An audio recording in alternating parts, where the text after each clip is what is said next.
Assalamualaikum warahmatullahi wabarakatuh. Perkenalkan nama saya dalam waktu Julius Tuti dengan NIM J1B 022039. Kali ini saya akan mempresentasikan tugas proyek saya, yaitu pohon industri pertanian berupa kelapa. Adalah salah satu komoditas penting yang memiliki berbagai manfaat. Salah satunya yaitu daging kelapa.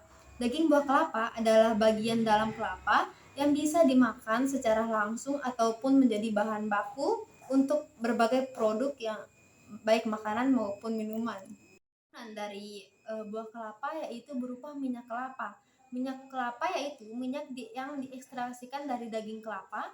Proses ekstraksinya biasanya dilakukan melalui pengeprasan atau ekstraksi dengan menggunakan pelarut. Minyak kelapa sering digunakan dalam berbagai hal seperti memasak, baik untuk menggoreng maupun sebagai bahan tambahan dalam berbagai hidangan.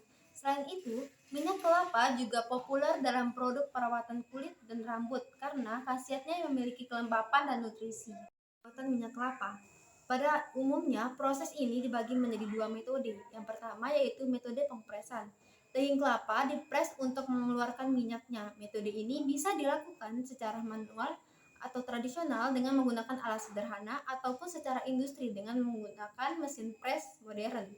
Yang kedua yaitu ekstraksi. Daging kelapa juga bisa diekstraksi minyaknya dengan menggunakan pelarut kimia ataupun proses mekanis lainnya. Industri yang digunakan yaitu mesin pemarut kelapa, berupa gambar di atas. Bagian dari mesin pemarut kelapa yaitu 1. Bagian pemasukan, 2. Silinder parut, 3. Berling, 4. pulei, 5. Proses silinder parut, 6. Belt, 7. Motor bensin, 8. Penutup silinder parut, 9. Engsel, bagian pengeluaran hasil dan rangkaian mesin. Mekanisme mesin pemarut kelapa. Mesin pemarut kelapa bekerja dengan prinsip penggarusan atau penghancuran daging kelapa menjadi serpihan kecil atau parutan. Biasanya mesin ini memiliki pisau atau penggilingan yang berputar dengan kecepatan tinggi untuk memotong dan menghancurkan daging kelapa yang dimasukkan ke dalamnya. Skema pada mesin pemarut kelapa. Yang pertama yaitu motor. Biasanya berfungsi sebagai penggerak utama mesin. Motor ini dapat berupa motor listrik ataupun motor bensin tergantung pada jenis mesinnya. Yang kedua yaitu mesin atau penggiling. Bagian ini berfungsi untuk memotong atau menghancurkan daging kelapa yang dimasukkan ke dalam mesin. Pisau atau penggiling ini biasanya berputar dengan kecepatan tinggi. Yang ketiga yaitu tempat pemasukan kelapa. Tempat ini di mana daging kelapa dimasukkan ke dalam mesin untuk diproses, biasanya berbentuk corong atau lubang di bagian atas mesin. Yang keempat yaitu tempat penampungan hasil pemarutan. Tempat ini di tempat ini di mana pemarutan kelapa yang dihasilkan atau terkumpul. Tempat ini biasanya berada di bagian bawah mesin. Mesin pemarut kelapa. Kinerja ini dapat diukur dengan berbagai spek utama seperti efisiensi. Mesin pemarut kelapa diukur dari seberapa cepat atau seberapa bersih mesin tersebut dapat memarut kelapa. Yang kedua yaitu kapasitas produksi.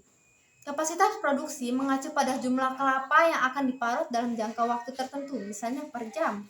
Yang ketiga yaitu konsumsi energi. Mesin pemarut kelapa yang baik harus memiliki konsumsi energi yang efisien. Ini berarti mesin tersebut menggunakan jumlah energi minimum atau mencapai hasil yang maksimal. Yang keempat, kualitas hasil pemarut. Kualitas hasil pemarut mencangkup kekonsistenan tekstur dan ukuran parutan kelapa. Spesifikasi mesin pemarut kelapa yang saya gunakan yaitu merek Robahan tipe RH-200PK, ukuran kurang lebih 50 x 50 x 100 cm dengan kapasitas 200 butir kelapa per selai. Penggerak yaitu motor listrik 1 HP, 1 paus 220 volt atau mesin bensin 5.5 HP. Dengan bahan rangka yaitu besi siku, bahan bodi yaitu plat stainless steel. Yang akan saya gunakan pada mesin pemarut kelapa yaitu rumus kapasitas produksi. Rumusnya berupa X sama dengan M per T, di mana X merupakan kapasitas produksi kilogram per jam, M merupakan massa kelapa yang akan diparut kilogram, dan T merupakan waktu atau jam. Sekian yang dapat saya sampaikan. Apabila ada kurangnya saya mohon maaf. Wabillahi taufiq wal hidayah. Wassalamualaikum warahmatullahi wabarakatuh.